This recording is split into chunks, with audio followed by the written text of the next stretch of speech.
சரி, ஓகே. இதுக்கு முன்னுக்கு நீங்க அதாவது புவியியலோர் அறிமுகம் சார்ந்து படிச்சிருக்கலாம் இல்லையா? புவியியல் என்றா என்ன? அது எப்படி வளர்ச்சி அடைந்து கொண்டு வந்தது?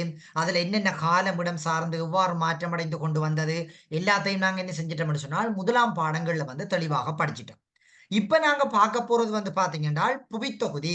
மிகவும் முக்கியமான பகுதியும், எங்களுடைய ஃபைனல் எக்ஸாம பொறுத்தவரைக்கும் அதிகளவான வினாக்கள் வரக்கூடிய ஒரு பகுதியும் இந்த புவித்தொகுதியாக இருக்குது. எம்சிக்யூவா இருக்கட்டுக்கும், செகண்ட் பார்ட்டாக இருக்கட்டுக்கும், இப்படியான வினாக்கள்ல வந்து இந்த புவித்தொகுதி தொடர்பான வினா பகுதிகள் பாரத நாங்க என்ன செய்யலாம்? அடையாளம் கண்டு கொள்ளலாம். 2023, 24ஆம் ஆண்டு காலப்பகுதியில இந்த புவித்தொகுதி தொடர்பான வினாப்பகுதிகள் வந்திருந்ததை எங்களால வந்து அவதானிக்கக்கூடியதாக இருக்கும். அதிலேயும் குறிப்பாக வளிமண்டல தொகுதி தொடர்பாக 2023ஆம் ஆண்டு காலப்பகுதியில ஒரு வினாக்களாக வந்து கேட்கப்பட்டிருந்தது. எனவே இங்க புவித்தொகுதி தொடர்பாக நீங்க என்ன செஞ்சிருக்கணும்? கட்டாயம் படிச்சிருக்க வேணும். சரி. இப்ப எங்களுக்கு புவித்தொகுதி என்றத முதல் தெரியறதுக்கு முதல், எங்களுக்கு தொகுதி என்றா என்ன என்றது வந்து எங்களுக்கு தெரிஞ்சிருக்க வேணும். இதுல மிக முக்கியமாக இந்த தொகுதி தொடர்பாக எங்களுக்கு என்ன செஞ்சிருக்கணும்? தெரிஞ்சிருக்க வேணும். நாங்க இந்த புவி தொடர்பாக முதலாம் பாடத்துல வந்து படிச்சு கொண்டு வந்தோம் இல்லையா? புவி எப்படி புவியியல் எப்படி தோற்றம் பெற்றது? புவி எப்படி தோற்றம் பெற்றது? புவியியலினுடைய தந்தை யாரு? புவியில காலமிடம் சார்ந்த ரீதியில என்னென்ன மாற்றங்கள் இடம்பெற்றது? என்றதெல்லாம் முதலாம் பாடங்கள்ல படிச்சு கொண்டு வந்துட்டோம். இப்ப நாங்க தொகுதியும், இந்த புவித்தொகுதியில இருக்கின்ற உபபிரிவுகள் தொடர்பாகத்தான் வந்து நாங்க இந்த பகுதியில என்ன செய்ய போறோம்? முழுமையாக பார்க்க போறோம். சரி, இப்ப இதுல வந்து பாருங்க, முதலாவது நாங்க என்ன செய்வோம் என்றால், தொகுதி என்றத வந்து விளங்கிக் கொள்வோம். முதலாவது என்ன செய்வோம்? தொகுதி என்றத வந்து சரியான வகையில விளங்கிக் கொள்வோம். பாருங்க, தொகுதி என்றால் என்ன என்பதனை வரையறை செய்க.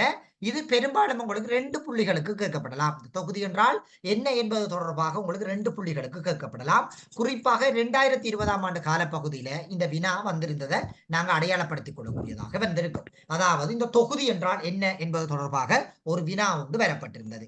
எனவே நாங்க தொகுதி என்றது என்னன்றதையும் நாங்க நினைஞ்சிருக்க வேணும், சரியான வகையில படிச்சுக் கொள்ள வேண்டும். பாருங்க, தொகுதி என்றால் பிரிவுகள் பலவற்றை ஒன்றுடன் ஒன்று தொடர்புபடுத்தி குறிப்பிட்ட வரையறைகளுடன், பாருங்க, பல பிரிவுகள் இல்லையா? இப்ப உதாரணமா எடுத்துக்கொண்டோம் என்றால் நாய் என்று எடுத்துக்கொண்டோம் என்றால் அல்சின்ஸ் இருக்குது, அதே நேரத்துல இது என்னன்னு சொன்னா சேமஞ்சப்பட்டிருக்குது. அப்படி நிறைய வகைகள் என்ன செஞ்சிருக்குது? நாய்கள்ல இருக்குது. அப்ப நாங்க என்ன செய்யறோம்? அந்த பல பிரிவுகளை என்ன செய்யறோம்? ஒன்றோடு ஒன்று தொடர்புபடுத்தி என்ன செய்யறோம்? ஒரு வரையறைக்குள்ள கொண்டு வாரோம். அதே போல கணனி தொகுதிகள் எடுத்தோம்னால் சுட்டி, மவுஸ், சாவிப்பலகை இப்படி நிறைய இருக்குது இல்லையா? தொகுதிகள் இருக்குது. அதை என்ன செய்யறோம்? எல்லாத்தையும் சேர்த்து கணனி என்ற ஒரு தொகுதிக்குள்ள என்ன செய்யறோம்? உள்ளடக்கிறோம். அதுதான் இந்த பல பிரிவுகளை ஒன்றுடன் ஒன்று தொடர்புபடுத்தி ஒரு வரையறையினுள் நின்று செயற்படுகிற ஒரு அமைப்புக்கு பேர் தான் நாங்க என்ன சொல்லுவோம்? தொகுதி என்று சொல்லி சொல்லுவோம். பாருங்க, இது ஒரு தர்க்க ரீதியில் உருவாகிய கூற்றாகும். இந்த தொகுதி என்றது ஒரு தர்க்க ரீதியாக இருக்க வேண்டும். தர்க்கம் என்றது ஒரு சரியான வகையில, அதாவது வந்து ஒரு முழுமையானதாக அமையப்பெற்ற உண்டாக வந்து இந்த தொகுதி என்றது என்ன செஞ்சிருக்குதாம்? அமையப்பெற்றிருக்குதாம். இதனுள் சக்தி மற்றும் பதார்த்தங்கள் உள்ளீடு செய்தல், களஞ்சியப்படுத்துதல் மற்றும் வெளியிடுதல் ஆகிய செயற்பாடுகள் இடம்பெறுகின்றது. பாருங்க, இங்க உள்ளீடு செய்தல், களஞ்சியப்படுத்துதல், வெளியிடுதல் ஆகிய செயல்முறைகள் வந்து இங்க இடம்பெறது வந்து எங்களால வந்து அவதானிக்கக்கூடியதாக வந்து இருக்குதாம். பாருங்க, இதுல பிரதானமாக உள்ளீடு செய்தல், களஞ்சியப்படுத்தல், வெளியிடுதல் என்ற பிரதான 3 செயற்பாடுகள் வந்து இங்க அமைய பெற்றிருக்குது. இதுல எங்களுக்கு மிக முக்கியமாக சக்தி, பதார்த்தம் அல்லது பொருள் என்று சொல்லுவாங்க. இங்க சக்தியும் பதார்த்தமும் எப்படி பகிர்ந்தளிக்கப்படுகிறது என்றுதான் இங்க தொகுதி என்றதுல வந்து மிக முக்கியமாக வந்து அடையாளப்படுத்தப்பட்டிருக்கிறது. சரி, 2வது வினா பகுதியை பாருங்க. 2வது வினா பகுதி, சக்தி மற்றும் பதார்த்தங்களை பரிமாறிக்கொள்ளும் விதத்துக்கு அமைய தொகுதிகளின் பிரதான வகைகள் 3னை குறிப்பிட்டு அவற்றை சுருக்கமாக விவரிக்குக. அப்ப இங்க சக்தியும் பதார்த்தமும் அல்லது சக்தியும் பொருட்களும் பகிர்ந்தளிக்கப்படுகின்ற விதத்தின் அடிப்படையில வந்து தொகுதிகள் எவ்வாறு வகைப்படுத்தப்படுகிறது என்று சொல்லி இங்க என்ன செஞ்சிருக்காங்க? உங்கள்ட்ட ஒரு வினா பகுதிகளாக வந்து கேட்டிருக்கிறாங்க. சரியா? முதலாவது வந்து பாருங்க, தனித்த தொகுதி, திறந்த தொகுதி, மூடிய தொகுதி. நல்ல கிளியரா வடிவா விளங்கி கொண்டு போங்க. நான் உங்களுக்கு இது முடிய தொகுதிகள்ல யூனிட் எக்ஸாம் கொண்டு தொடங்குவேன் உங்களுக்கு. ஒவ்வொரு யூனிட்டா ஒவ்வொரு எக்ஸாம் போகும். அந்த யூனிட்ல குறிப்பாக ஒரு 10 வருட காலம் நடைபெற்ற அந்த சீட்ஸ் தொண்டமானார் பேப்பர்களும், அதே நேரத்துல வந்து பாத்தீங்கன்னா ஆசிரியர் வழிகாட்டிய தலைவின வகையிலையும் வந்து உங்களுக்கு வந்து அது அமைய பெற்றிருக்கும் அந்த யூனிட் தொடர்பான அந்த எக்ஸாம் பேப்பர்கள்ல. சரியா? ஓகே. இதுல முதலாவது வந்து பாருங்க, தனித்த தொகுதி அடுத்தது திறந்த தொகுதி, அடுத்தது வந்து மூடிய தொகுதி என்று பிரதானமாக 3 வகையாக நாங்க என்ன செய்யலாம், இதை வந்து வகைப்படுத்திக் கொள்ளலாம். முதலாவது தனித்த தொகுதி, இரண்டாவது திறந்த தொகுதி, அடுத்தது மூடிய தொகுதி என்று இந்த தொகுதிகளை நாங்க என்ன செய்யலாம், பிரதானமாக 3 வகையான வகைப்பாட்டுக்குள்ள என்ன செய்யலாம், நாங்க உள்ளடக்கிக் கொள்ளக்கூடியதாக வந்து இருக்கும். இதுல முதலாவது இருக்கிறது தான் தனித்த தொகுதி. சரி, இப்ப நான் இந்த தொகுதி என்றதுக்கு 3 வகையா நம்ம எழுதுவோம். தொகுதி என்றதை 3. முதலாவது வந்து பாத்தீங்கன்னா தனித்த தொகுதி, அடுத்தது வந்து பாத்தீங்கன்னா திறந்த தொகுதி, அடுத்தது வந்து பாத்தீங்கன்னா மூடிய தொகுதி. இப்ப பாருங்க, நான் தனித்த தொகுதிக்கு ஒரு தொகுதி என்றதுக்கு ஒரு வட்டம் கீறுறேன், 3க்கும் தொகுதி என்றதுக்கு நான் என்ன செய்யறேன், ஒவ்வொரு வட்டங்கள் கீறிக்கொள்றேன். சரியா? ஓகே.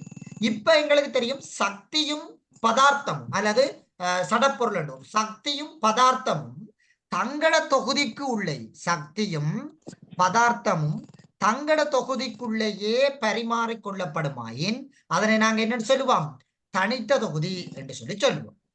திறந்த தொகுதி என்றது வந்து பார்க்கணும், மறுபடியும் பார்க்கணும். திறந்த தொகுதி என்றது சக்தியை வெளியில் இருந்து பெற்று, அதாவது வந்து சக்தியும் சடப்பொருளும் தங்கட தொகுதிக்குள்ளேயே உற்பத்தி செய்யக்கொள்ளப்படுறது.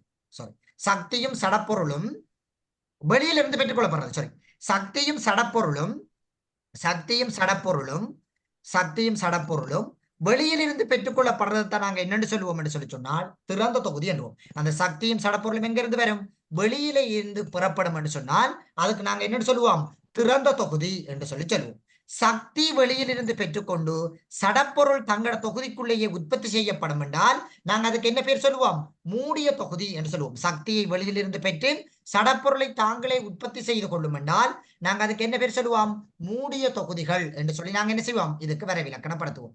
இதுதான் இங்க உங்களுக்கு தரப்பட்டிருக்கு. இது வாய்க்கு பாத்தீங்கன்னா உங்களுக்கு விளங்கும். சரி, அதையும் பார்த்து கொண்டு போவோம். பாருங்க, முதலாவது தனித்த தொகுதி. பாருங்க, ஏனைய தொகுதிகளோடு தொடர்பு படாமல் தனது செயற்பாட்டுக்கு தேவையான சக்தியையும் பதார்த்தங்களையும் தனது தொகுதிக்குள்ளேயே உற்பத்தி செய்து கொள்ளும் தொகுதி தனித்த தொகுதிகளா. அதாவது சக்தி சடப்பொருள் ஆகிய இரண்டினையும் தங்கட தொகுதிக்குள்ளேயே உற்பத்தி செய்து கொள்கின்ற தொகுதிகளுக்கு பேர் தான் நாங்க என்னன்னு சொல்லுவோம் என்றால் தனித்த தொகுதி என்று சொல்லி சொல்லுவோமா. இங்கு சக்தி உள்வருவதை நிகழாத அதே நேரம் மற்ற தொகுதிகளை நோக்கி சக்தியோ பதார்த்தங்களோ கடத்தப்படுவதில்லை. இவருக்கு எந்த ஒரு தொகுதியிலையும் தொடர்பு இல்லை.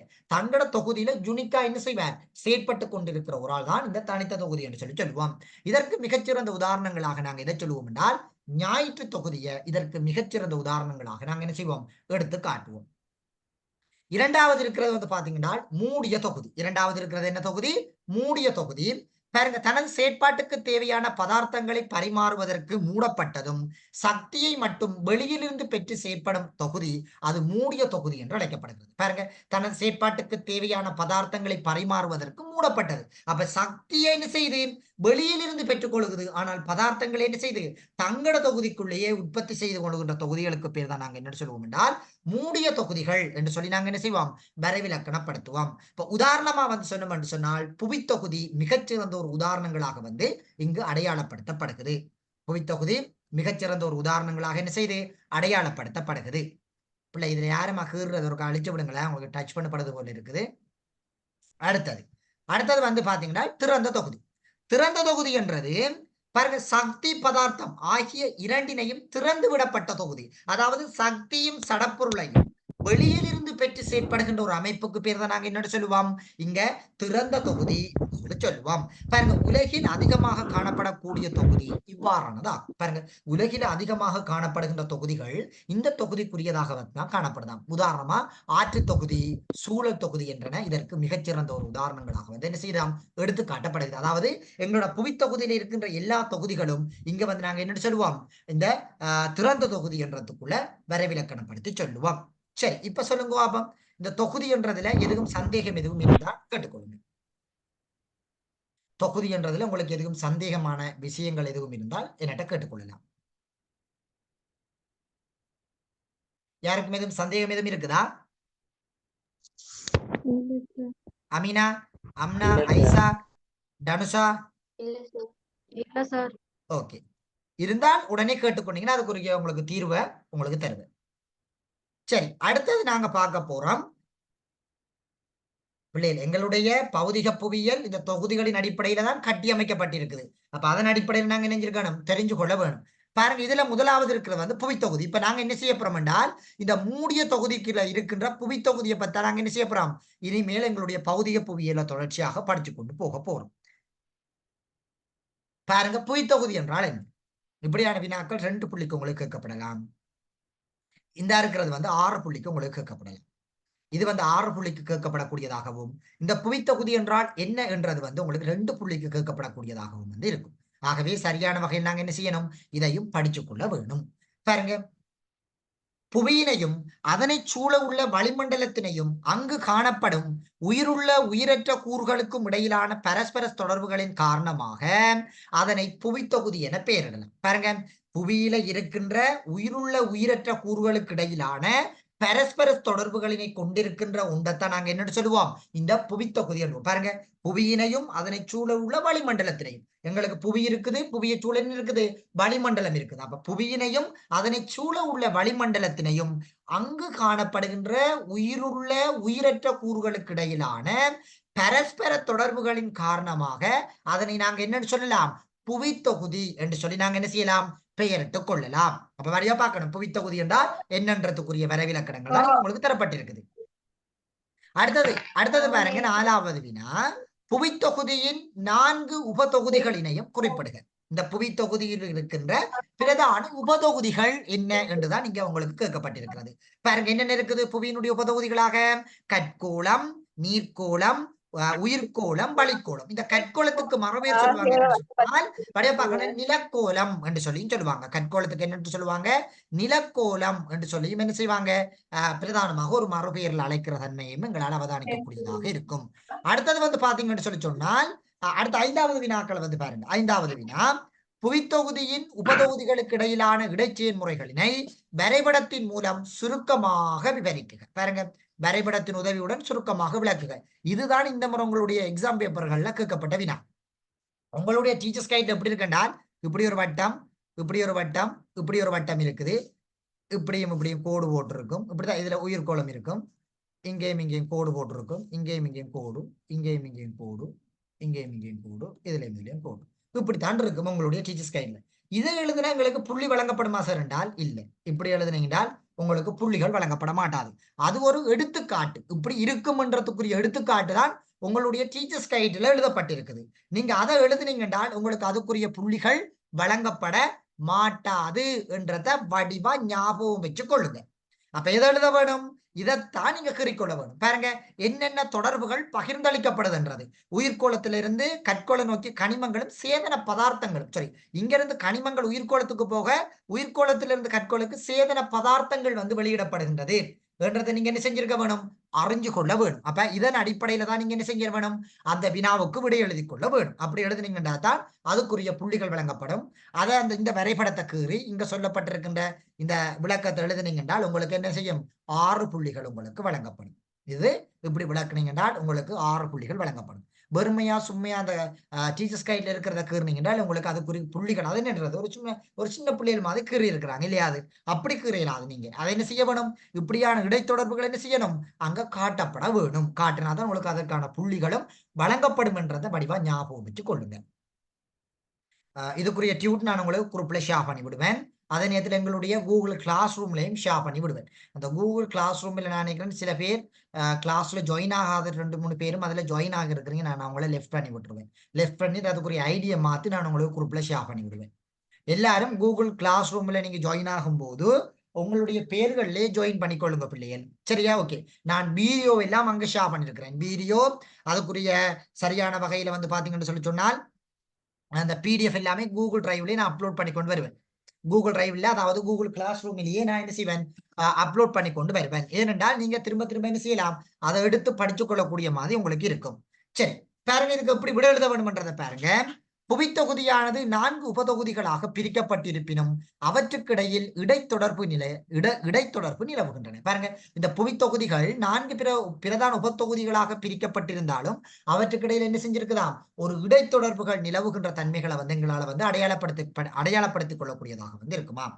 பிரதானமாக சக்தி மற்றும் பதார்த்தங்களை பரிமாறிக்கொள்வதன் அடிப்படையில் இச்செயல்முறைகள் நிலவுகின்றது. பாருங்க, இந்த தொகுதிகள் தங்களுக்கு இடையில் சக்தி மற்றும் பதார்த்தங்களை வந்து பரிமாறிக்கொள்வதன் அடிப்படையில வந்து இங்க செயற்பாடுகள் நிலவுகிற தன்மைகளை எங்களால் அவதானிக்கக்கூடியதாக வந்து இருக்குமாம்.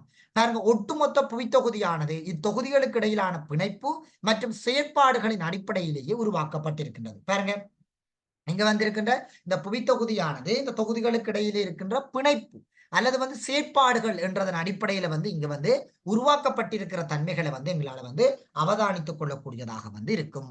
அடுத்தது வந்து பாருங்க, 2வது பாயிண்ட்ல சொல்லி இருக்கிறது பாருங்க, தற்போது திரட்டப்பட்டுள்ள விஞ்ஞான ரீதியான தகவல்களுக்கு ஏற்ப உயிரினங்கள் வாழ்கின்ற ஒரே கோள் புவிக்கோள் ஆகும். எங்களுக்கு தெரியும், உயிரினங்கள் எங்களுடைய புவியில வாழ்கின்ற ஒரே கோளாக வந்து இந்த புவிக்கோளானது வந்து அமைய பெற்றிருக்கிறத வந்து எங்களால் அவதானிக்கக்கூடியதாக வந்து இருக்கும்.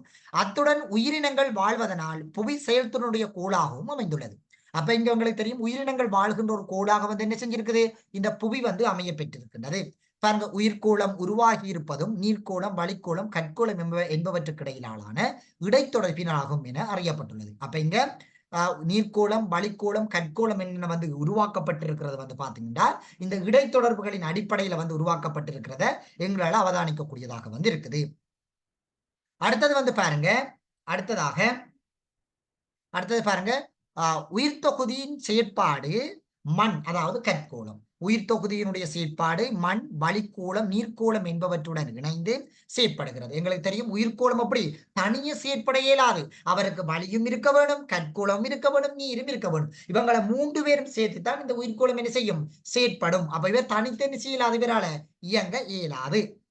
வளிக்கோளத்தின் நீர்க்கோளத்தின் நீர் மற்றும் சூரிய சக்தியினை பயன்படுத்தி தாவரங்களில் இடம்பெறுகின்ற ஒளித்தொகுப்பு செயல்முறை இதற்கு மிகச்சிறந்த உதாரணங்கள் ஆகும். பாருங்க, இதற்கு மிகச்சிறந்த உதாரணங்களாக எங்கட புவியில இருக்கின்ற இந்த ஒளித்தொகுப்பு செயல்முறைகளை நாங்க என்ன செய்யலாம், ஒரு சிறந்த உதாரணங்களாக நாங்க இங்க என்ன செய்யலாம் சொன்னா எடுத்து காட்டிக்கொள்ள முடியும். பாருங்க, புவித்தொகுதியினுள் காணப்படுகின்ற பதார்த்தங்கள் பல்வேறு செயற்பாடுகளுக்கு உட்படுத்தப்பட்டு மீண்டும் மீண்டும் பயன்பாடுகளுக்கு உட்படுத்தப்படுகின்றது. பாருங்க, அது மீண்டும் மீண்டும் என்ன செய்யலாம், ஒரு செயற்பாடுகளுக்கு அல்லது ஒரு பயன்பாட்டுக்கு உட்படுகின்ற தன்மைகளை எங்களால் அவதானிக்கக்கூடியதாக இருக்குமாம். இது ஒரு சுழற்சி செயற்பாடாக அமையப்பட்டிருக்கு. இது எப்படி இருக்குது, ஒரு சுழற்சி செயற்பாடாக வந்து அமையப்பட்டிருக்கிறத வந்து அவதானிக்கக்கூடியதாக இருக்குமாம். இது இடைத்தொடர்புகளுக்கு மிகச்சிறந்த ஒரு உதாரணங்களாக இருக்குது. இது வந்து ஒரு இடைச்சேர்ப்புரைகளுக்கு ஒரு மிகச்சிறந்த உதாரணங்களாக அமையப்பெற்றிருக்கிறதை வந்து எங்களால் அவதானிக்கக்கூடியதாக இருக்கும். உதாரணம், நீரியல் வட்டம், கார்பன் வட்டம் மற்றும் ஒட்சிஜன் வட்டம் என்பன இதற்கு ஒரு மிகச்சிறந்த ஒரு உதாரணங்களாக வந்து நாங்க என்ன செய்யலாம், இங்க எடுத்துக்காட்டிக் கொள்ளக்கூடியதாக வந்திருக்கும். இது இந்த நீரியல் வட்டம், கார்பன் வட்டம் மற்றும் ஒட்சிஜன் வட்டம் என்பன இதற்கு ஒரு மிகச்சிறந்த ஒரு உதாரணங்களாக வந்து இங்கு எடுத்து காட்டப்படுகிறது. பாருங்க, உயிர்கோளத்தின் உள்ளேயும் தாவரங்கள் மற்றும் விலங்கினங்கள் தனித்து செயற்படாது. அவை ஒன்றில் ஒன்று தங்கி செயற்படுவதுடன் ஒன்றுடன் ஒன்றுக்கிடையில் இடைத்தொடர்புகள் பேணுவதனையும் காண முடிகின்றது. அப்ப இவற்றுக்கு இடையில என்ன செஞ்சிருக்குது, ஒன்றுக்கு இடையில வந்து ஒரு இடைத்தொடர்புகள் வந்து நிலவுகின்ற தன்மைகளையும் எங்களால அவதானிக்கக்கூடியதாக வந்து இருக்குதாம். பாருங்க, இதுல வந்து இருக்கிறத வந்து படியா பாருங்க, சூரிய சக்தி இல்லையா. இங்க வந்து பாருங்க, இங்க காணப்பட்டிருக்கிற இந்த வரைபடங்கள் மூலம் நீங்க என்ன செய்யணும், இந்த வரைபடத்தை கீறினாலே கிட்டத்தட்ட விளக்குனதுக்கு சமனாகத்தான் இருக்கும். பாருங்க, வளிக்கோளத்திலிருந்து இங்க வளியும் நீரும் பெற, இங்க கற்கோளத்திலிருந்து நீரும் தூசு துணிக்கைகளும் எங்க போகுது, வளிக்கோளத்துக்கு போகுது. பாருங்க, எல்லாத்துக்கும் சக்தி முதல் சூரியன் இல்லையா. இங்க பாருங்க, சூரியன் இந்த மூலையில வந்து உருவாக்கப்பட்டிருக்கு. அப்ப இந்த சூரியனை நீங்க என்ன செய்யணும், ஒன்று வரைபடங்களாக போட்டாலும் சரி, இல்ல சூரியனை கீறி விட்டாலும் சரி, அல்லது சூரிய சக்தி என்று இல்லாட்டி சில பேர் இப்படியும் கீறி விடுறது, இப்படி சூரியனை கீறியும் விடுங்க. சில பிள்ளைகள் இப்படி சூரியனை கீறி விட்டாலும் அது பிரச்சனை இல்லை, அது சரிதான். நீங்க சூரியனை நீங்க என்ன செய்யணும், காட்டிக்கொள்ள வேணும். ஆகவே இந்த வரைபடங்களை வரைந்து இதை நீங்க விளக்கி கொண்டீங்கன்றால் உங்களுக்கு 6 புள்ளிகள் வந்து உங்களுக்கு கிடைக்கப்படும் என்றத வடிவா ஞாபகம் வச்சுக் கொள்ளுங்க. இப்படித்தானா உங்களுடைய எக்ஸாம் பேப்பர் எழுதிருக்கிறீங்க என்றத ஒருக்கா ரிமைண்ட் பண்ணி பாருங்க. அடுத்தது நாங்க இனி என்ன செய்ய போறோம் என்றால், ஒவ்வொரு கோளம் ரீதியாக வந்து நாங்க என்ன செய்ய போறோம் என்றால் அவ பார்த்து கொண்டு போக போறோம். இதுல வந்து பாருங்க, பிரதானமாக ஒவ்வொரு கோளங்களையும் நாங்க என்ன செய்ய போறோம் சொன்னால் பார்த்து கொண்டு போக போறோம். இதுல முதலாவது இருக்கிறது வளிக்கோளம் என்றால் என்ன என்பது தொடர்பான வினா. வளிக்கோளம் என்றால் என்ன என்பது தொடர்பான வினாக்களத்தை நாங்க என்ன செய்ய போறோம் என்றால் இங்க வந்து பார்க்க போறோம்.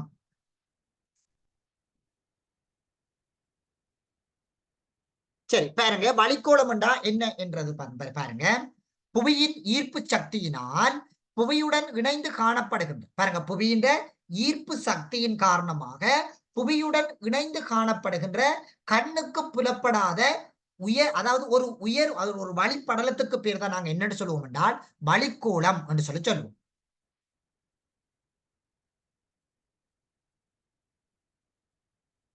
ஓ இப்ப நுஸ்ரிபா நீங்க போட்டிருக்கிறீங்க எப்படி என்றால் கற்குளத்துள்ள நீர் ஆவியாக்கம் காரணமாக வளிக்குளத்தினை அடைகின்றது. வளிக்குளத்துள்ள நீர் ஒடுங்குதல் அடைந்து மீண்டும் கற்குளத்தில் இதுதான் விளக்குற முறை. இப்படி எழுதினாலும் சரி, நீங்க இதையே விளக்கி வச்சு விளக்குனாலும் சரிதான், இல்ல நான் சொல்லியிருக்கிற சில உதாரணங்களை வச்சு கொண்டு விளக்குனாலும் சரிதான். ரெண்டுமே சரியான விடையாகத்தான் இருக்கும். ஆனா வரைபடங்கள் இப்படித்தான் அமைய பெற்றிருக்க வேணும். நீங்க நோமலான வரைபடங்களுக்கு இருந்தால் உங்களுக்கு அதுக்கு புள்ளிகள் வழங்கப்படாது. 2012ஆம் ஆண்டு 2012ஆம் ஆண்டுக்குரிய பேப்பர்கள் எடுத்து பார்த்தீங்கன்னு சொல்லி சொன்னா அதுல இப்படி ஒரு வினாப்பகுதி கேட்கப்பட்டிருக்குது. அதுல இங்கிலீஷால இருக்குது. நான் இதுல உங்களுக்கு தமிழால தந்திருக்கிறேன். சோ இதை கீறியே நீங்க என்ன செஞ்சு கொள்ளுங்க, பழகி கொள்ளுங்க. பாருங்க, இது புவியின் மேற்பரப்பில் இருந்து ஏறத்தாழ 10,000 கிலோமீட்டர் உயரம் வரை வியாபித்துள்ளதாக ஏற்றுக்கொள்ளப்படுகிறது. அப்ப இந்த வளிக்குளம் புவியின் மேற்பரப்பில் இருந்து 10,000 கிலோமீட்டர் உயரம் வரை வியாபித்திருக்கிற தன்மைகளை எங்களால அவதானிக்கக்கூடியதாக இருக்குதாம். அடுத்தது பாருங்க, 7வது வினா, வளிக்கோளத்தின் பிரிவுகளினை குறிப்பிட்டு சுருக்க விளக்குக. வளிக்கோளத்தினுடைய பிரதான பிரிவுகள். இதுல பாருங்க, மாறன் மண்டலம், படைமண்டலம், இடைமண்டலம், வெப்பமண்டலம், வெளிமண்டலம் அல்லது புறம் மண்டலம் என்றதும் ஒன்றும் இருக்குது. ஆனா நாங்க இங்க என்ன செய்யறோம்னா அதை முன்னுரிமைப்படுத்தி படிக்கிறீல. ஆகவே பிரதானமாக இருக்கிறது மாறன் மண்டலம், படைமண்டலம், இடைமண்டலம், வெப்பமண்டலம் என்கின்ற இந்த 4 மண்டலங்களின் அடிப்படையில தான் நாங்க என்ன செஞ்சிருக்க வேண்டும் என்றால் அறிந்திருக்க வேணும். இதுல முதலாவது இருக்கிறது பாத்தீங்கன்னா மாறன் மண்டலம். முதலாவது இருக்கிற மண்டலம் எந்த மண்டலம்? மாறன் மண்டலம். பாருங்க, புவியின் மேற்பரப்பில் இருந்து 8 தொடக்கம் 16 கிலோமீட்டர் அல்லது 8 தொடக்கம் 10 கிலோமீட்டர் வரை இது என்ன செஞ்சிருக்குதாம், வியாபித்து இருக்குதாம். 8 தொடக்கம் 16 அல்லது 8 தொடக்கம் 10 கிலோமீட்டர் வரை என்ன செஞ்சிருக்குதாம், இது வியாபித்து இருக்குதாம். பாருங்க, கடல் மட்டத்தில் இருந்து ஒவ்வொரு 1000 மீட்டருக்கும் 6.4 பாகை செல்சியஸ் வெப்பநிலை வீழ்ச்சி அடைந்து கொண்டு போகுதாம். இதற்கு நாங்க சொல்றாங்க வெப்ப நழுவு வீதம். அப்ப 1000 மீட்டருக்கு 6.4 என்றால் 100 மீட்டருக்கு 0.64 பாகை செல்சியஸ் வீதம் என்ன செய்யுதுன்னு சொன்னால் வெப்பம் நழுவடைந்து போற தன்மைகளை எங்களால் அவதானிக்கக்கூடியதாக இருக்குதாம் இந்த மாறன் மண்டலத்தை பொறுத்த வரைக்கும். அடுத்தது பாருங்க, வளிமண்டலத்தின் மொத்த வளி உள்ளடக்கத்தில் 96% வாயுக்கள் இங்கு காணப்படுகின்றன. இப்ப வளிமண்டலத்தினுடைய மொத்த வளி உள்ளடக்கத்துல 96% வாயுக்கள் இங்க காணப்படுவதை அவதானிக்கக்கூடியதாக இருக்குதா. அடுத்தது பாருங்க, மாறன் மண்டலத்தில் நிலவும் வெப்பநிலை, வளி அமுக்கம் என்பன தரைமட்டத்தில் இருந்து படிப்படியாக குறைவடைந்து செல்லும் நிலை காணப்படுகிறது. அப்ப இங்க இருந்து மாறன் மண்டலத்தில் இருந்து வளி அமுக்கம், வெப்பநிலை என்பன படிப்படியாக என்ன செய்யலாம், குறைவடைந்து போகுதாம். இதெல்லாம் MCQக்கு அதிகமா கேட்கிற வினாக்களை. அடுத்தது, கடல் மட்டத்தில் ஏறக்குறைய 1013 அடி அமுக்கம் வரை காணப்படுகிறது. கடல் மட்டத்தில இருந்து ஏறக்குறைய 1013 அடி அமுக்கம் என்ன செய்தாமாம், காணப்படுகிறதாம். நிலத்திலிருந்து 7000 மீட்டர் வரையான தரை உயர்ச்சியில் 470 அடி வளி அமுக்கமானது குறைவடைகிறதாம். பாருங்க, 470 அடி வளி அமுக்கம். இதை அடியிலையும் கதைப்பாங்க, மில்லி பார் என்றதுலையும் கதைப்பாங்க. மில்லி பார் என்றதையும் கதைப்பாங்க, மில்லி பார் என்றதையும் கதைப்பாங்க, அடி என்றதுலையும் இதை என்ன செய்வாங்கன்னு சொன்னால் கதைப்பாங்க. இதை ஞாபகம் வச்சுக் கொள்ள வேணும். நீங்க நாங்க பின்னுக்கு காலநிலைகள் சார்ந்து படிக்கும் போது மில்லி பார் என்று சொல்லி கதைப்போம். மில்லி பார் என்றது அமுக்கத்தை அளவுறதுக்குரிய ஒரு அலகு.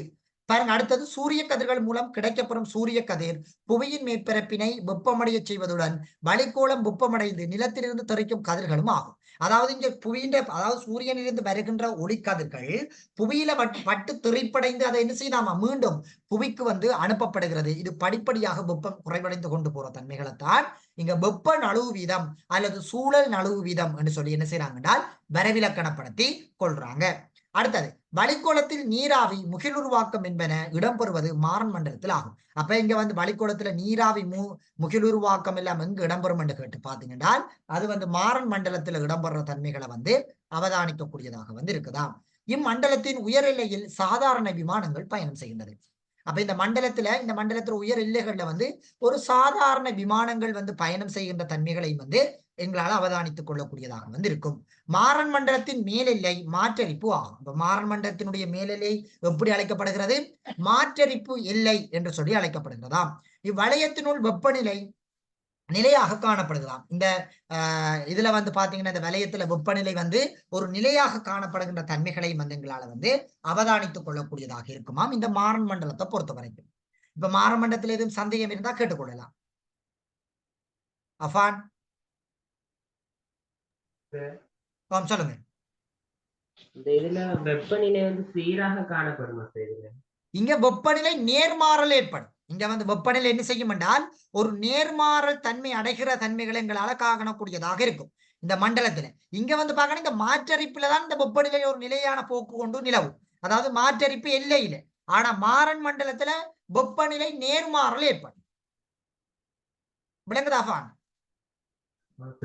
ஓகே. இங்க வழியா பார்க்க போறோம். இந்த வினா மாற்றரிப்பு எல்லை. மாற்றரிப்பு எல்லையில வெப்பநிலை நிலையான தன்மை ஒன்று இருக்கிற தன்மைகளை பார்க்கக்கூடியதாக இருக்கும். ஆனால் மாறன் மண்டலத்துல வெப்பநிலை நேர்மாறல் தான் நிலவும். நேர்மாறல்டா சார்.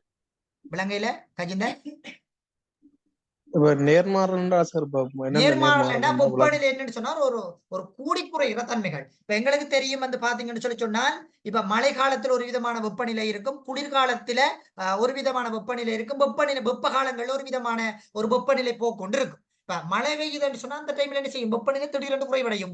அதிக வெப்பமா இருந்தாலும் என்ன செய்யும், இங்க வெப்பநிலை திடீரென்று அதிகரிக்கும். அப்ப திடீரென்று கூடுறது திடீரென்று குறைகிறது என்ற தன்மையில வெப்பநிலை என்ன செய்யும், மாற்றமடைந்து கொண்டிருக்கிற தன்மைகளை தான் இங்க வெப்பநிலை நேர்மாறல் என்று சொல்லுவாங்க. சரியா தம்பியா? Okay sir. சார் சொல்லுங்க சார் மாறன் மண்டலத்துல உயரம் அதிகரிக்க அதிகரிக்க வெப்பநிலை குறைந்து கொண்டுதானே சார் செல்லும்? ஓமம் குறைவடைந்தோன்னா கொண்டு செல்லும். சைனப் வெப்பநிலை அதாவது உயரம் அதிகரிக்க விலங்கையில வெப்ப நேர்மாறல் நிகழும் சென்னையில் வெப்ப நேர்மாறலும் நிகழும், வெப்ப நழுவு வீதமும் நிகழும். நாங்க உயரத்தின் அடிப்படையில இப்ப கதைக்க இல்லையே. இப்ப உதாரணமா நிலப்பகுதியில நாங்க கதைக்கிறோம், உயரத்தின் அடிப்படையில நாங்க இப்ப கதைக்கல. உயரத்தின் அடிப்படையில கதைச்சோம்னா அங்க வெப்பநிலை நேர்மாறல் தன்மை ஒன்று நிலவும். இப்ப அதே நேரத்துல வந்து பாத்தீங்கன்னா புவியில பார்த்தோம்னா, அதாவது இந்த மாறன் மண்டலத்துக்கு உள்ள அந்த தரப்பகுதியில வந்து பாத்தீங்கன்னா இங்க வெப்பநிலை நேர்மாறல் தன்மை ஒன்று நிலவும். விளங்குதா சைனப்? சைனப் இருக்கிறீங்களா? ஓகே. அப்ப வடிவமாக வெப்பநிலை நேர்மாறல் நிலவும், உயரத்தின் அடிப்படையில வந்து வெப்ப நழுவு வீதமும் நிகழும்ன்றத ஞாபகம் வச்சு கொள்ளுங்க. சரியா சைனப்?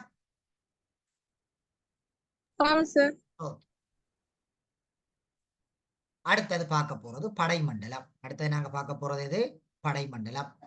பாருங்க, படைமண்டலத்தின் மேல் எல்லையானது கடல் மட்டத்திலிருந்து 50 கிலோமீட்டர் வரை பரந்திருக்கிறது. இது எப்படி இருக்குதா, இந்த கடல் மட்டத்தில இருந்து 50 கிலோமீட்டர் வரையிலையும் இந்த படைமண்டலமானது பரந்திருக்குதாமா. மேலே செல்ல செல்ல வெப்பநிலை படிப்படியாக அதிகரித்து செல்வது இவ்வலயத்தின் விசேட பண்பாகும். அப்ப இங்க உயரத்துக்கேற்ப வெப்பநிலை என்ன செஞ்சிருக்கும், அதிகரித்து கொண்டு போற தன்மைகளை வந்து இந்த படைமண்டலத்துல எங்களால அவதானிக்கக்கூடியதாக வந்து இருக்குமா. பாருங்க, படைமண்டலத்தின் மேலெல்லையானது படைத்தரிப்பு என அழைக்கப்படுகிறது. இந்த படைமண்டலத்தினுடைய மேலெல்லை எப்படி அழைக்கப்படுகிறது, படைத்தரிப்பு எல்லை என்று சொல்லி என்ன செய்தாமம் வந்து இங்க அழைக்கப்படுகிறதா. இம்மண்டலத்தில் காணப்படும் ஓசோன் வாயு, அப்ப எங்க இருக்குது ஓசோன் வாயு, படைமண்டலத்துலதான் ஓசோன் வாயு அல்லது ஓய்வு படை இருக்குது. ஓசோன் படை இருக்குது, ஓசோன் படை அல்லது ஓசோன் வாயு இருக்குது. O3 சொல்லுவாங்க இல்லையா, ஓசோன் வாயுக்கு O3 வாங்க. ஓசோன் வாயு அல்லது ஓசோன் படை வந்து எங்க இருக்குன்னு கேட்டால் அது படைமண்டலத்துல தான் இருக்குது. படைமண்டலத்தின் வெப்பநிலை உச்சமட்டத்தில் அதிகரிப்பதற்கு இதற்கு காரணமாகின்றது. இந்த ஓசோன் படை இந்த படைமண்டலத்தில் இருக்கிறதன் காரணமாகத்தான் இங்க வெப்பநிலை அதிகமாக இருக்கிற தன்மைகள் இருக்கு. ஏனென்றால் இந்த ஓசோன் வாயு அல்லது இந்த ஓசோன் படை வெப்பநிலையினை உறிஞ்சும் தன்மைகளை கொண்டு காணப்படுறது தான் இங்கு வெப்பநிலை அதிகமாக இருக்கிற தன்மைகளை எங்களால வந்து அவதானித்துக் கொள்ளக்கூடியதாக வந்து இருக்குமா. அடுத்தது, ஓசோன் வாயு சூரியனில் இருந்து வருகின்ற புற ஊதா கதிர்களினை உறிஞ்சுவதனால் வளி வெப்பமடைகின்றது. இக்கதிர்கள் உறிஞ்சப்படுவதனால் கீழ்மட்டத்தினை விட மேல் மட்டத்தில் அதிகமாக இருக்குதாம். இம்மண்டலம் என்ன செய்தாமாம், கீழ்மட்டத்தினை விட மேல் மட்டத்தில் எப்படி இருக்குதாம், அதிகமாக இருக்கிற தன்மைகளை வந்து எங்களால வந்து அவதானிக்கக்கூடியதாக வந்து இருக்குமாம். படைமண்டலத்தின் புவியினை நோக்கி வருகின்ற விண்கற்கள் எரிதல் இங்கு இடம்பெறுகின்றது. அப்ப புவியை நோக்கி வருகின்ற விண்கற்கள் எல்லாம் எரிகின்ற ஒரு மண்டலமாக இந்த படைமண்டலமானது என்ன செஞ்சிருக்குதாம், அமைய பெற்றிருக்குதாம். பாருங்க, பாராசூட் பயணம் செய்கின்ற ஒரு வகை படையாகவும் வந்து இது இருக்குது. அப்ப சாதாரண விமானங்கள் எங்க பயணம் செய்யும், அது மாறன் மண்டலத்துல. இந்த பாராசூட் போன்ற விமானங்கள் வந்து எங்க பயணம் செய்து, இந்த படைமண்டலத்துல பயணம் செய்யற தன்மைகளை வந்து எங்களால வந்து அவதானித்துக் கொள்ளக்கூடியதாக வந்து இருக்குமா. அடுத்தது, புவியினை நோக்கி வருகின்ற விண்கற்கள் அழிதல், புற ஊதா கதிர்களை உறிஞ்சுதல் போன்றன புவிர்கோளத்தின் நிலைப்புக்கு பாரிய பங்களிப்பினை வழங்குவதாக வந்து இருக்குதாம். என்ன செய்தாமாம், இந்த உறிஞ்சுகின்ற தன்மைகள் காரணமாக, இந்த புற ஊதா கதிர்களை உறிஞ்சு கொள்வதன் காரணமாக இது என்ன செய்யுது, எங்களுக்கு ஒரு அதாவது வந்து பாத்தீங்கன்னா இந்த மனிதனுக்கோ அல்லது வந்து புவியின் இருக்கின்ற உயிரினங்களுக்கோ தீங்கு விளைவிப்பதை வந்து தடுப்பதாக வந்து இந்த படைமண்டலம் என்ன செஞ்சிருக்குது, அமைய பெற்றிருக்குதாம். அடுத்தது இடைமண்டலம். இடைமண்டலம் வந்து பாத்தீங்கன்னா இதெல்லாம் பெரும்பாலும் உங்களுக்கு என்ன செய்வாங்கன்னா இந்த எம்சிக்யூல கேட்கிற தன்மைகள் வந்து கூடுதலாக இருக்குது இந்த மண்டலங்களை பொறுத்த வரைக்கும். நாங்க பின்னுக்கு நீ ஒவ்வொரு மாகாணங்கள் ரீதியாகவும் பேப்பர் நாங்க செய்வோம். இப்ப வட மாகாணம், கிழக்கு மாகாணம், வடமத்திய மாகாணம், வடமேல் மாகாணம், மத்திய மாகாணம், இப்படி ஒவ்வொரு மாகாணம் சார்ந்து செய்து போகின்ற போது அதுல ஒரு வித்தியாசமான கேள்வி டைப் வந்து பயன்படுத்தியிருப்பாங்க. அதுகளை நாங்க என்ன செய்வோம்னு சொன்னால் இங்க பார்த்து கொண்டு போவோம். அப்ப அதுல உங்களுக்கு இன்னும் உங்களுக்கு நிறைய கிளியர் ஆகக்கூடிய தன்மைகள் இருக்குது. பாருங்க, இடைமண்டலத்தின் மேலெல்லை மேற்பரப்பிலிருந்து 50 தொடக்கம் 80 கிலோமீட்டர் வரை காணப்படுகலாம். எது இந்த இடைமண்டலம் உலகத்தில் இருக்குது? 50 தொடக்கம் 80 கிலோமீட்டர் வரை பரந்திருக்கிற தன்மைகளை எங்களால் அவதானிக்கக்கூடியதாக இருக்குமா. உயரத்துக்கு ஏற்ப வெப்பநிலை வேகமாக வீழ்ச்சி அடைகிறது. அப்ப இங்க உயரத்துக்கு ஏற்ப வெப்பநிலை எப்படி இருக்குது? வேகமாக வீழ்ச்சி அடைந்து கொண்டு போற தன்மைகளையும் எங்களால் அவதானிக்கக்கூடியதாக இருக்குமா. அடுத்தது வளிமண்டலத்தின் வெப்பநிலை மிக குறைந்த அதாவது வளிமண்டலத்தில் மிக குறைந்த அளவான வெப்பநிலையை கொண்டிருக்கின்ற மண்டலம் இந்த வளிமண்டலமாக, அதாவது இந்த இடைமண்டலமாக வந்து இருக்குதாம். பாருங்க எப்படி இருக்கிற வெப்பநிலை -90 பாகையாக இருக்குது பாருங்க. அப்ப இதாலதான் இதை ஒரு சிறப்பித்து சொல்லுவாங்க குளிரான படை என்று சொல்லி சொல்லுவாங்க. இதெல்லாம் நோட் பண்ணுங்களேன், குளிரான படை என்று சொல்லி சொல்லுவாங்க. குளிரான படை. நான் உங்களுக்கு இந்த கிளாஸ் முடிய ஒரு 5 MCQ, ஒரு 5 அல்லது 10 MCQ கூகுள் கிளாஸ் ரூம்ல ஷேர் பண்ணி விடுவேன். அதை எனக்கு எல்லாருமே என்ன செய்ய வேணும் என்று சொன்னால் செய்து அனுப்ப வேணும்.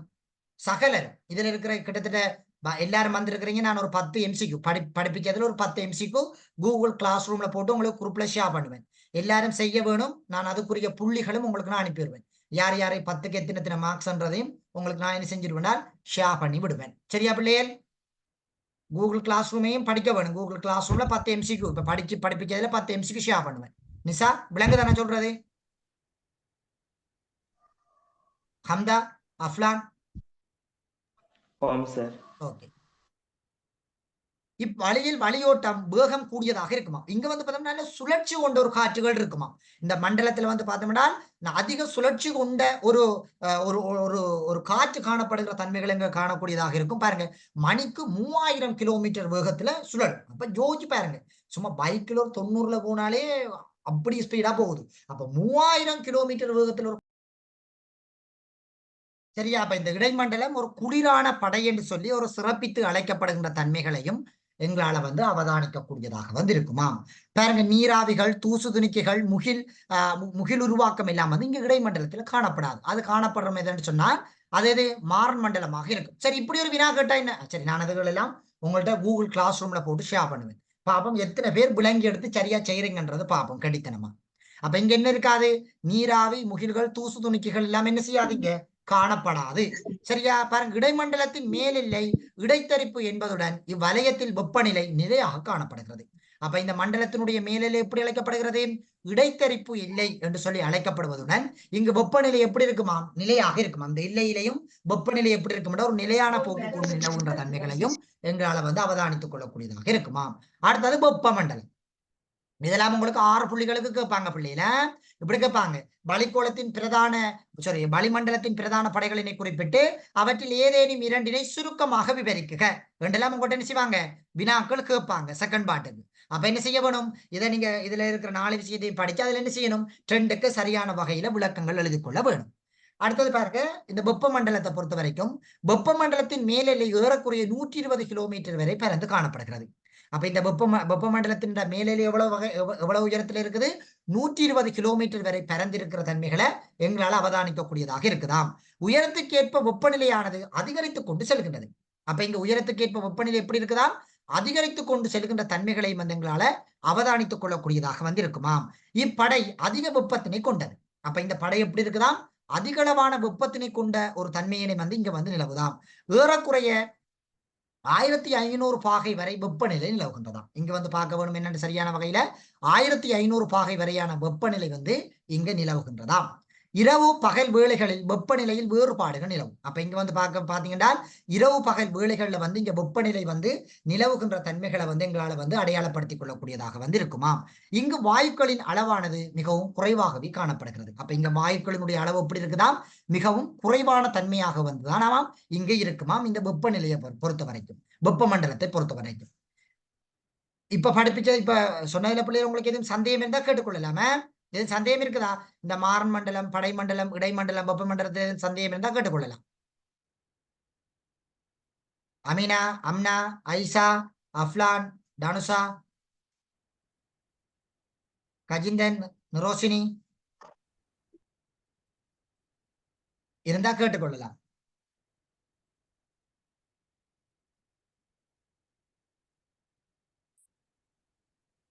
என்ன பிள்ளைகள் எதுவும் சந்தேகம் எதுவும் இருக்குதா? சொல்லுங்க அஃப்லான். இந்த படை மண்டலத்துல மேல் பகுதி சூடாக இருக்குமா இல்லாட்டி ஓசோன் படையினுடைய மேல் பகுதி சூடாக இருக்குமா? விலங்கையில தம்பியா? படை மண்டலத்துல மேல் பகுதி சூடாக இருக்குமா இல்லாட்டி இது ஓசோன் படையினுடைய மேல் பகுதி வெப்பமாக காணப்படும்? இப்ப ஓசோன் படை பொறுத்த வரைக்கும் 30 கிலோமீட்டர் உயரத்துல ஓசோன் படை இருக்குது. எவ்வளவு கிலோமீட்டர் உயரத்துல? 30 கிலோமீட்டர் உயரத்துல ஓசோன் படை இருக்குது. குறிப்பாக எங்களுக்கு தெரியும் 50 கிலோமீட்டர் இல்லையா? ஆகவே இந்த படைமண்டலம் ஃபுல்லாகவே ஒரு வெப்பநிலை தன்மைதான் நிலவும். மின்னியக்க செயற்பாடு எங்க நடைபெறும் என்று சொல்லி பாத்தீங்கன்னா அது வந்து இடைமண்டலத்தில் நடக்கும். இந்த மின்னல் செயல்முறைகள், மின்னியக்க செயல்முறைகள் எங்க நடக்கும் என்றால் அது இடைமண்டலத்தில் நடக்கும். மின்னியக்க செயல்முறைகள் இடைமண்டலத்தில் அதிகளவாக மின்னல் மின்றது, இடி இடிக்கிறது, முழங்குறது, இதுகள் எல்லாம் இந்த இடைமண்டலத்தில் நிலவுற தன்மைகளை எங்களால பார்க்கலாம். அதே நேரத்துல அஃப்லான், நீங்க இப்ப ஓசோன் மண்டலத்துக்கு மேல கீழே படைமண்டலம் என்றாலே அது ஒரு வெப்பமான படை என்றுதான் நீங்க எப்பயுமே ஞாபகம் வச்சிருக்க வேணும். அடுத்த நான் நினைக்கிறேன் இன்னொரு ஒரு டவுட் கேட்டிருந்தீங்க என்னன்னு சொன்னால் மின்னியக்க செயற்பாடு, அதாவது மின்றது, முழங்குறது, இடி இடிக்கிறது, இதுகளெல்லாம் வந்து பாத்தீங்கன்னா இந்த இடைமண்டலத்தில் நடக்கிற தன்மைகளை வந்து எங்களால் அடையாளப்படுத்திக் கொள்ளக்கூடியதாக வந்து இருக்கும். சரியா? யார் அந்த வினா கேட்டால் நுஸ்ரிபா. நுஸ்ரிபா அது வந்து இடைமண்டலத்தில் இருக்கு. உங்களுக்கு இதெல்லாம் எம்சிக்யூ. சொல்லுங்க அஃப்லான். சார் மின்னியக்கம்னு சொன்னால் வந்து அந்த செய்மதிகள் இயங்குறது அதை சொல்ற இல்லையா? இல்ல இல்ல இல்ல இல்ல, மின்றது, முழங்குறது, இடி இடிக்கிறது, அதுகள் எல்லாம் எங்க நடக்கும்? இடைமண்டலத்துல கூட நடக்குமா? அதான் மின்னியக்க செயல்முறைன்னு சொல்லுவாங்க. அதுகள் இங்க கொண்டு வரக்கூடாது. செய்மதிகள் 50 80 கிலோமீட்டர் உயரத்திலேயா செய்மதிகள் இருக்குது? செய்மதிகள் வந்து பார்க்கணும் கிட்டத்தட்ட நமக்கு கிட்டத்தட்ட 22,200 கிலோமீட்டர் உயரங்கள்ல இருக்குது செய்மதிகள் இல்லையா? நாங்க அங்க ஜிபிஎஸ் அரசுல பார்த்திருக்கோம். 22,200 கிலோமீட்டர் உயரத்துல செய்மதிகள் நிறுத்தப்பட்டிருக்குது. 50 கிலோமீட்டர் உயரத்துல செய்மதிகள் இருக்குது. அப்படி இருந்தா நம்ம கண்ணால மிக சிம்பிளா பார்க்கலாம்டாப்பா. அப்படி இல்ல, அது ஆகை உயரத்துல இருக்குது. இங்க மின்னியக்க செயல்முறை என்றது மின்றது, முழங்குறது, இடி இடிக்கிறது, அதுகளைத்தான் சொல்லுவாங்க மின்னியக்க செயல்முறைன்னு சொல்லுவாங்க. ஏன் அஃப்லான் வேற எங்கேயும் படிச்சீங்களா அப்படி செய்மதிகள் சொல்லி? இல்ல சார், நான் டவுட் ஒன்று கேட்டேன். சரி, ஓகே. இப்ப கிளியர் தானே அஃப்லான்? ஆம் சார். ஓகே, மற்றாக்கள்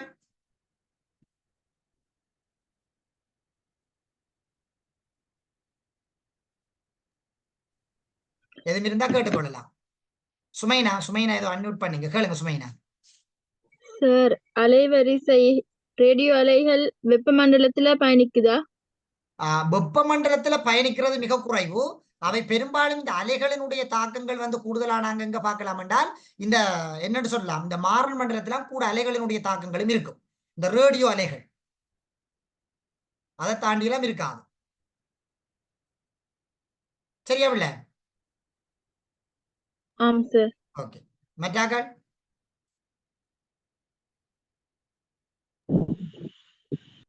சரி. அடுத்தது நாங்க போவோம். வளிமண்டலத்தில் காணப்படும் வாயுக்களின் அளவினை குறிப்பிடுக. இந்த வளிமண்டலத்தில் இருக்கின்ற வாயுக்களின் அளவுகளை குறிப்பிடுக என்ற சொல்லி ஒரு வினா உண்டு இங்க வழங்கப்பட்டிருக்குது.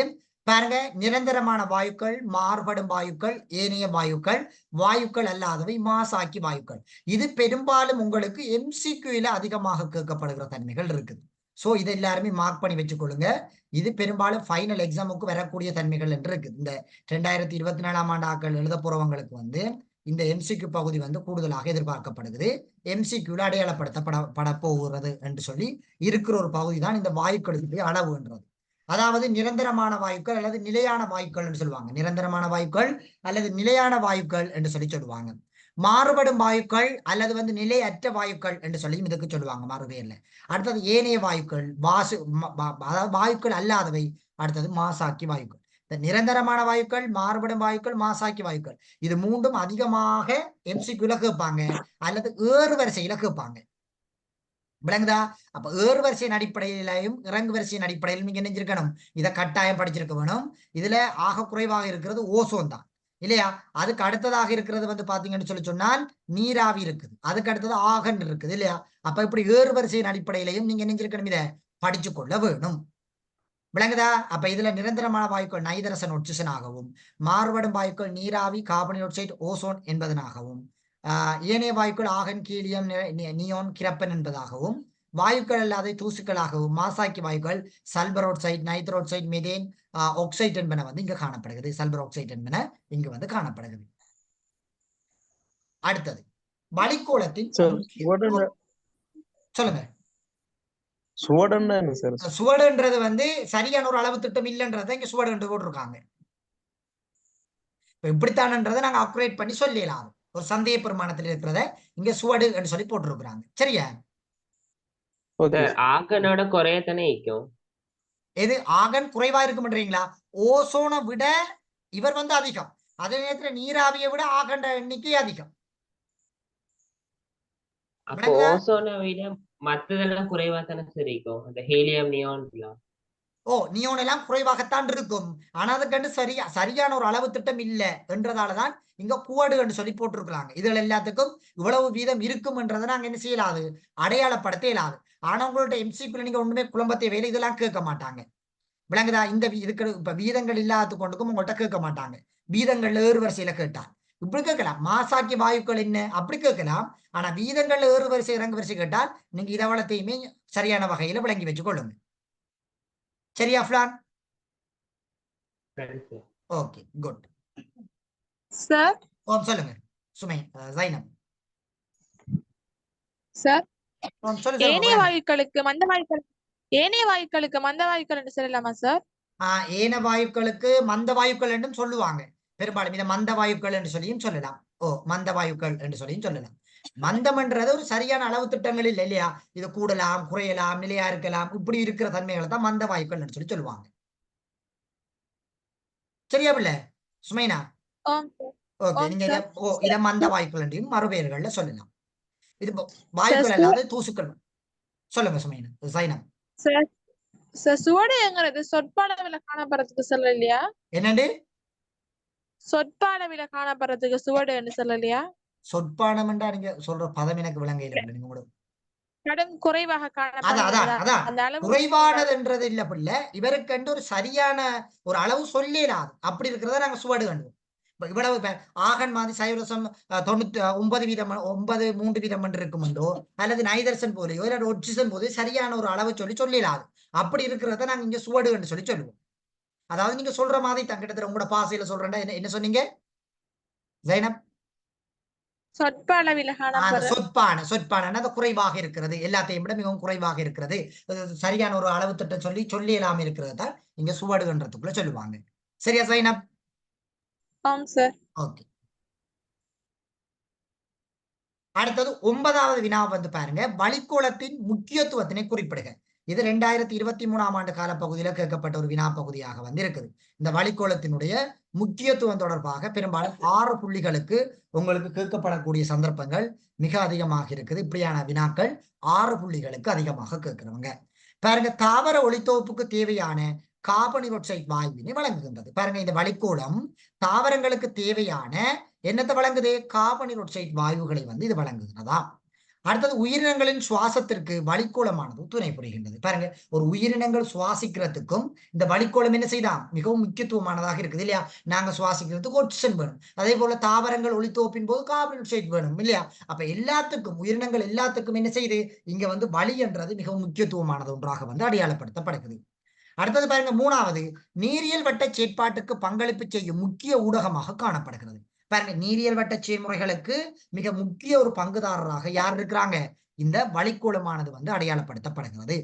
பாருங்க, ஆவியாக்கமானது வளிமண்டலத்திலேயே அதிக நேரம் தங்கி காணப்படுகிறது. இந்த ஆவியாக்கம் கூட இந்த வளிமண்டலத்தில்தான் அதிக அளவாக நிலையாக இருக்கிற தன்மைகளையும் எங்களால அடையாளப்படுத்திக் கொள்ளக்கூடியதாக இருக்கும். அடுத்தது ஓசோன்.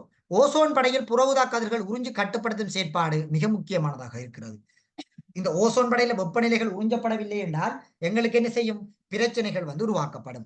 அடுத்தது புவி வெப்பநிலை உயிரின வாழ்க்கைக்கு ஏற்ற முறையில் வளிமண்டலமானது பேணுகிறது. அலைகளின் பரிமாற்றம் நடைபெறுவதற்கு மூலகங்களை வழங்குகிறது. உதாரணம், வளிமண்டலமின்றி ஒலி அலைகளை எங்களால் செவிமடிக்க முடியாத நிலை காணப்படும். அதாவது எங்களுடைய இப்ப என்ன செய்யாது, வளிமண்டலம் இல்லைண்டா நாங்க என்ன செய்யலாது, இந்த ஒலி சத்தங்கள் அதுகள் எல்லாம் எங்களால் என்ன செய்யலாது, கேட்டுக்கொள்ள முடியாது. விண்ணிலிருந்து பூமிக்கு வருகின்ற விண்கற்படைகள் படைமண்டலத்திலே அளிக்கப்படுகிறது மிக முக்கியத்துவம் வாய்ந்ததாக காணப்படுகிறது. அடுத்தது விமானங்கள் பயணம் செய்யும் சாதகம் சேர்ப்பதாகவும் இந்த வளிக்கோளம் அடையாளப்படுத்தப்படுகிற தன்மைகளையும் எங்களால அவதானித்துக் கொள்ளக்கூடியதாக இருக்கும். அப்ப இதுதான் இந்த வளிக்கோளத்தினுடைய முக்கியத்துவம், அல்லது வளிக்கோளம் ஏன் மனிதனுக்கு முக்கியத்துவம் வருகின்றது, அல்லது வளிக்கோளம் ஏன் எங்களுக்கு தேவைப்பாடு உடையதாக இருக்கின்றது என்றெல்லாம் என்ன செய்யலாம், உங்களுக்கு மறுபெயர்கள்ல வினாக்கள் உங்கள்ட்ட என்ன செய்யலாம், கேட்கப்படலாம். அப்ப அதுக்கு ஏற்றாற்போல என்ன செய்யணும், நீங்க சரியான வகையில விடைகளை எழுதிக்கொள்ள வேணும். சரி, அடுத்தது பாத்தீங்கன்னு சொன்னால் இங்க வளி மாசடைவுக்கான காரணங்கள் என்றதன் அடிப்படையில் இங்க சொல்லப்பட்டிருக்கு. வளி என்னென்ன வகைகள்ல மாசாக்கப்படும், இதெல்லாம் என்னன்னு சொல்றது, ஒரு 6ஆம் ஆண்டு 7ஆம் ஆண்டு பிள்ளைகளுக்குரிய மாதிரி தான் இந்த விஷயங்கள் எல்லாம் இல்லையா. பாருங்க, அனல் மின்சார நிலையத்தின் போது காற்று பெருமளவில் மாசடைகின்றது. இதுல இருந்து கருப்புகைகள், நச்சு புகைகள் வளிமண்டலத்துக்கு வெளியேற்றப்படுவதன் காரணமாகவும் என்ன செய்யாம், இங்க வளிமண்டலம் மாசடைகிறதாம். அதே போல மிக முக்கியமானது அணுவாயுத சோதனைகள், வெடிப்புகள், அணு உலைகளின் காரணமாகவும் காற்று மாசுபடுத்தப்படுகிற தன்மைகள் இருக்குது. அதே நேரத்தில் பாத்தீங்கன்னா இந்த மோட்டார் வாகனங்களை பயன்படுத்தப்படுகிற எரிபொருட்களான பெட்ரோல், டீசல் என்பன தகனமடைவதன் காரணமாகவும் கரும்புகைகள் வெளியேற என்ன செய்து வளி மாசடைகின்றது. தொழிற்சாலை கழிவுகளில் இருந்து வெளியேற்றப்படுகின்ற நச்சு தன்மைகளின் காரணமாகவும் என்ன செய்து வளிக்கோளம் மாசடைகின்றது. அடுத்து இந்த யுத்தத்தின் போது வெடிப்பொருட்கள் வெடிக்கிறது இல்லையா. அப்ப அதுல இருந்து ஒரு நச்சுத்தன்மையான வாயு வெளி என்ன செய்து வளிக்கோளமானது மாசுபடுத்தப்படுகிறது. அடுத்தது பாத்தீங்கன்னா இந்த குளிர்சாதன பெட்டிகள் அதிக அளவில் திறந்து வைக்கிறது. அதே நேரத்தில் குளோரோ புளோரோ கார்பனை வெளியேற்றுகின்ற தன்மைகளை அதிகம் பயன்படுத்துவதன் காரணமாகவும் என்ன செய்து இங்க வளிக்கோளம் மாசடைகின்ற தன்மைகள் அல்லது தேய்வடைகின்ற தன்மைகளை எங்களால் அவதானிக்கக்கூடியதாக இருக்கும். காடுகளில் அழித்து காடுகளை அழிப்பதன் காரணமாக பசுமை போர்வைகள் இல்லையா, அது பாதிக்கப்பட்டு என்ன செய்யும், இன்னும் அதிகமாக வளிக்கோளம் மாசுபடுத்தப்படுகின்ற தன்மைகளையும் எங்களால் அவதானிக்கக்கூடியதாக இருக்கும். இதுகள் அந்த நிறப்பூச்சிகளை பயன்படுத்துறது.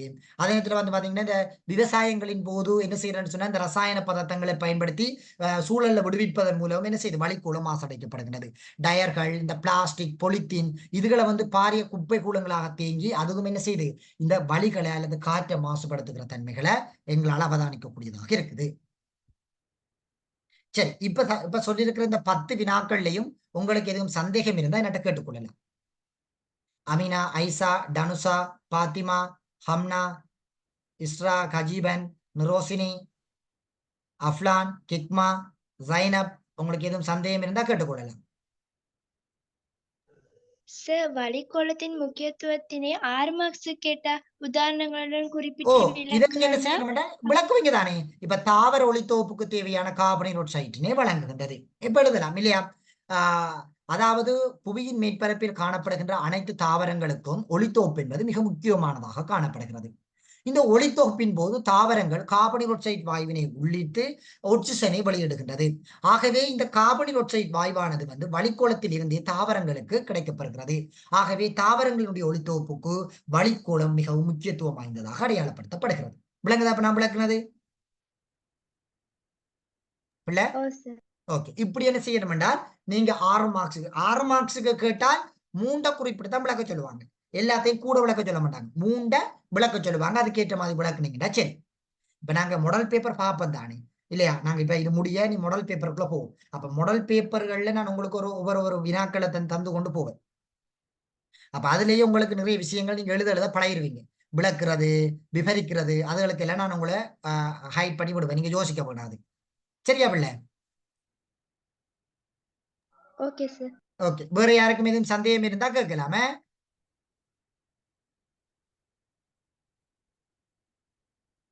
சந்தேகம் எதுவும் இருக்குதா பிள்ளைகள்?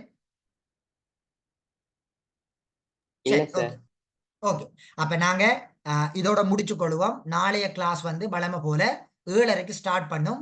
இந்த வீடியோக்குரிய ரெக்கார்டிங், இதுக்குரிய பிடிஎஃப் எல்லாம் குரூப்லயும் ஷேர் பண்ணுவேன். அதே நேரத்துல கூகுள் கிளாஸ் ரூம்லையும் அப்லோட் பண்ணுவேன். கூகுள் கிளாஸ் ரூம்ல 10 கேள்விகள் உங்களுக்கு நான் அதுல அப்லோட் பண்ணி லிங்க் அனுப்பி விடுவேன். எல்லாருமே செய்ய வேணும், சகலருமே அதை செய்ய வேணும்.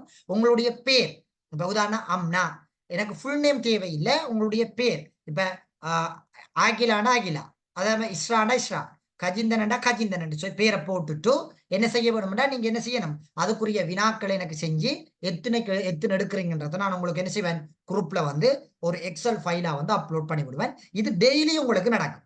அதாவது நான் கிளாஸ் முடிய 10 வினாக்கள் உங்களுக்கு அப்லோட் பண்ணி லிங்க் அனுப்புவேன். நீங்க எல்லாருமே அதை செய்து கொள்ள வேணும்.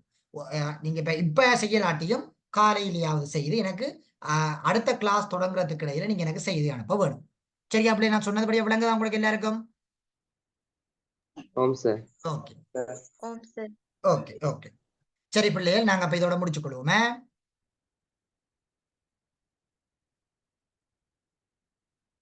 சரி, ஓகே பிள்ளைகள், குட் நைட், சந்தோஷமா படிங்களேன்.